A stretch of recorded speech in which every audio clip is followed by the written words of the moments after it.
Assalamualaikum warahmatullahi wabarakatuh. Selamat datang kembali di channel saya guys. Bila dan kali ini kita akan mempelajari tentang inverse kinematics. Nah, jika Anda ingin membangun sebuah robot ya, inverse kinematics itu adalah tahapan yang sangat penting. Tapi inverse kinematics itu kira-kira apa? Nah, jadi inverse kinematics itu adalah proses matematika untuk menghitung sudut sendi yang diperlukan untuk capai posisi tertentu. Jadi kayak misalkan kita aja lah, itu tuh biar ngerti dalam sudut apa tangan kita bisa mencapai posisi tertentu kayak gitu guys. Nah, misalkan seperti yang di gambar sini nih, ada sebuah sendi sederhana, nanti itu goalnya adalah untuk mencari eh, dalam sudut apa biar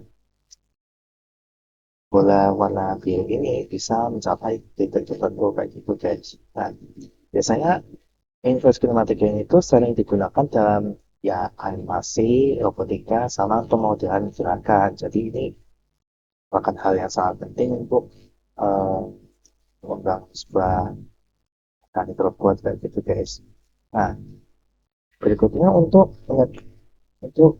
bisa menghitung inverse kinematic dengan baik ya, itu harus mengetahui dua teori dari yang uh,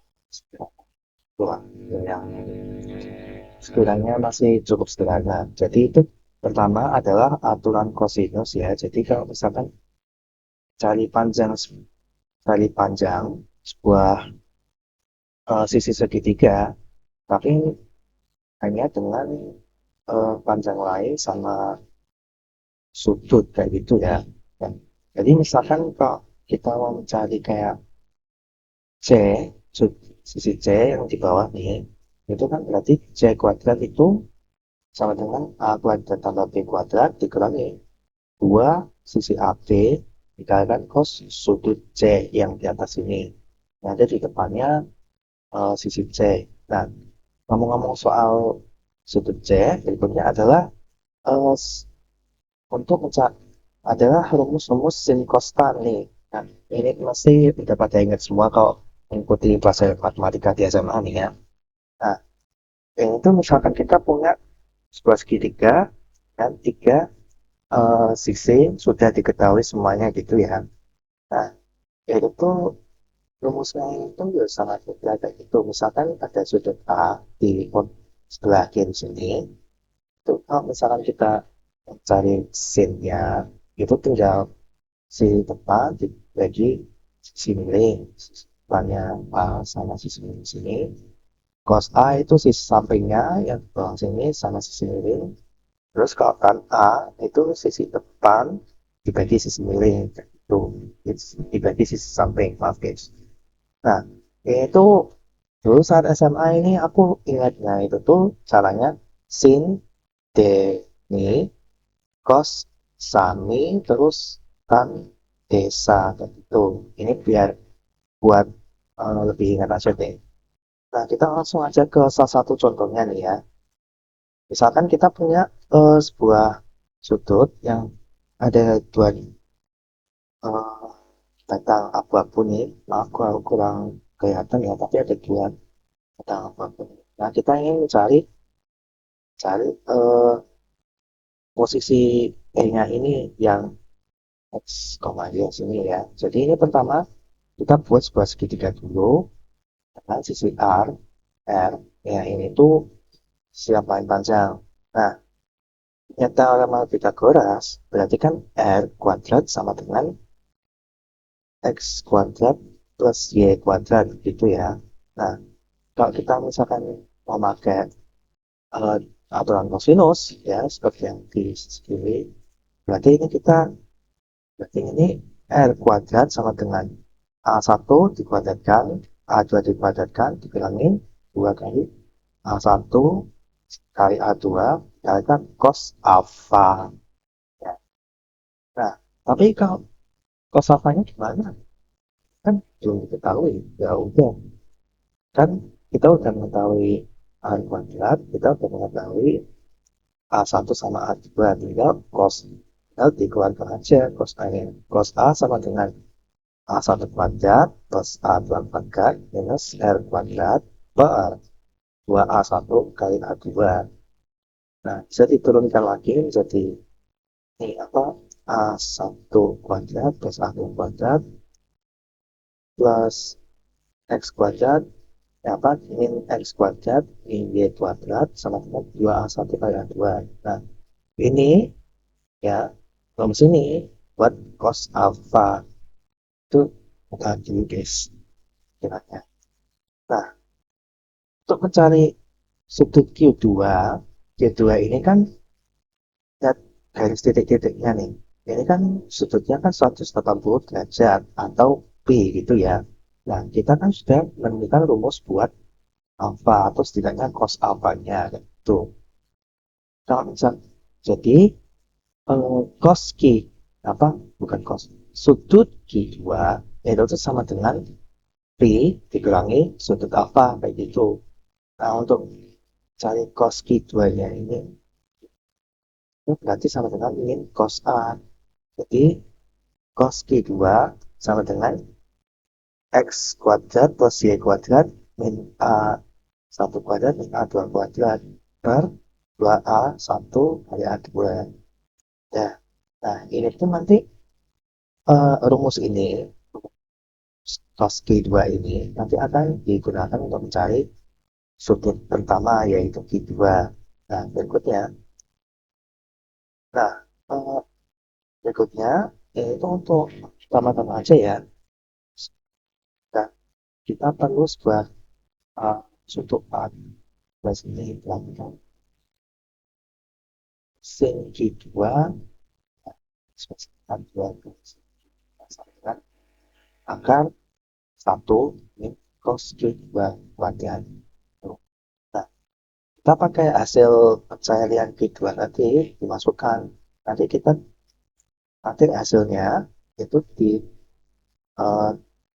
A2 nanti biar jadi sisi sisi yang depan sama sisi samping sini kayak gitu guys. Nah, kita langsung ke cari sudut Q1 ya. Pertama-tama kita harus mencari sudut beta dulu. Nah, cari sisi miring dari segitiga di satu sini. Dan nah, dengan kan tadi A cos Q2 itu kan udah setengah dari relatif sisi dan sisi alasnya segitiga beta itu ya. Ini kan cari sudut betanya. Berarti pakai sudut sini kan pangkat 1 A2 sin Q2 berarti sisi depannya beta sini per A1 ditambahkan A2 cos Q2. Ingat,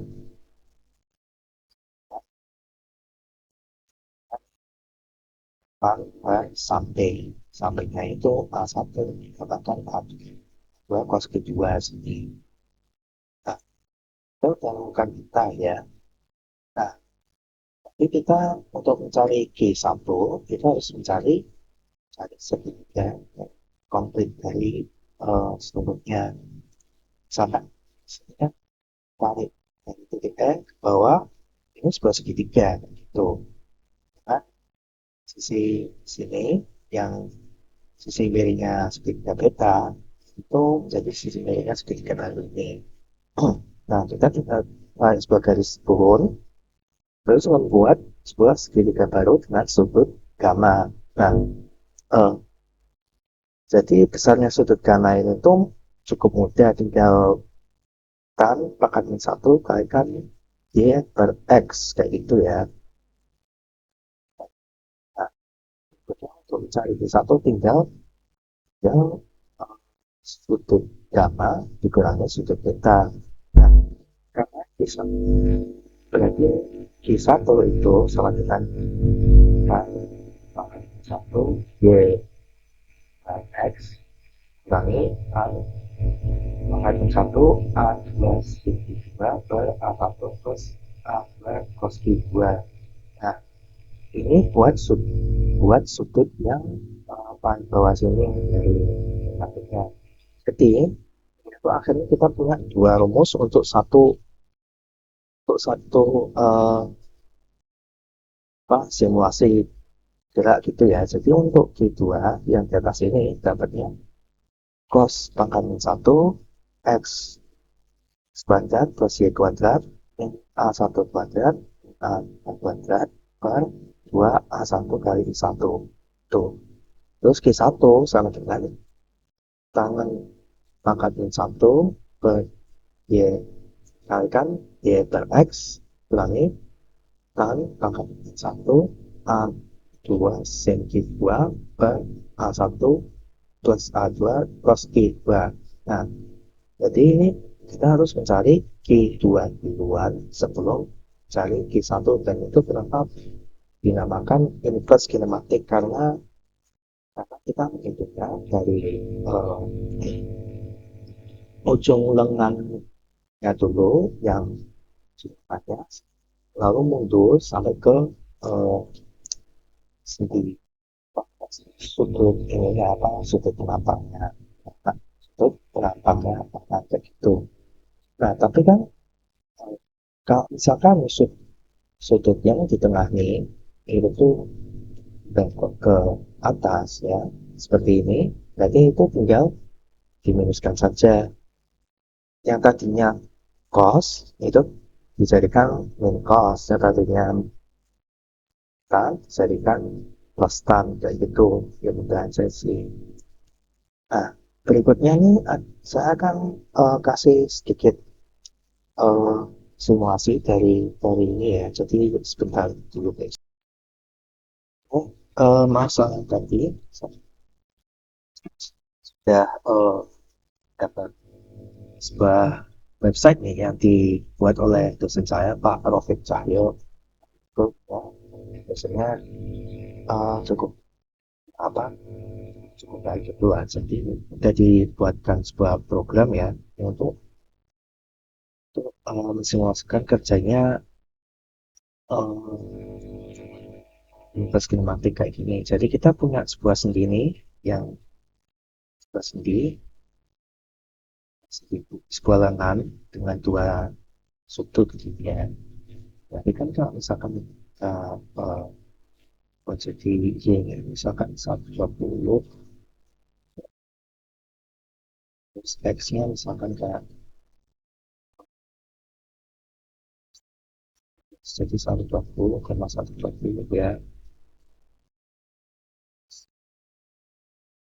Nah, oke, jadi kan ini kan kita dapat n vektornya, ini kan 120 sama 120 x sama y. Nah, link 1 berarti yang bawah sini itu 100 dan link 2 nya 100. Nah, ini udah ada langsung tadi, jadi kan biasa oh iya deh, sudutnya. Nah, kita kan udah setel anak vektornya itu kan 120,120. Nah, dari program ini itu udah dihitung sendiri sudutnya buat anak vektornya bisa nyampe koordinat ini. Jadi kan angle 1 atau Q1 yang yang apa yang di garis sini itu kan 13,1 derajat. Jadi ini kan yang di tengah apa bukan eh ini batang yang warna hijau itu sudutnya 13,1 derajat. Nah, untuk yang keduanya, untuk sudut kedua yang ada di tengah sini, itu sudutnya 63,9 derajat. Nah, ini tuh harus relatif terhadap sudut pertamanya. Jadi biar akurat kayak gitu. Oke, jadi kurang lebihnya gitu aja penjelasan saya tentang inverse kinematik. Maaf bila ada banyak kekurangan dari video kali ini, tapi terima kasih sudah mau menonton video saya, sudah mau mendengarkan saya juga, dan saya akan pergi apa menyicil tugas-tugas lain dulu ya. Jadi terima kasih. Assalamualaikum warahmatullahi wabarakatuh.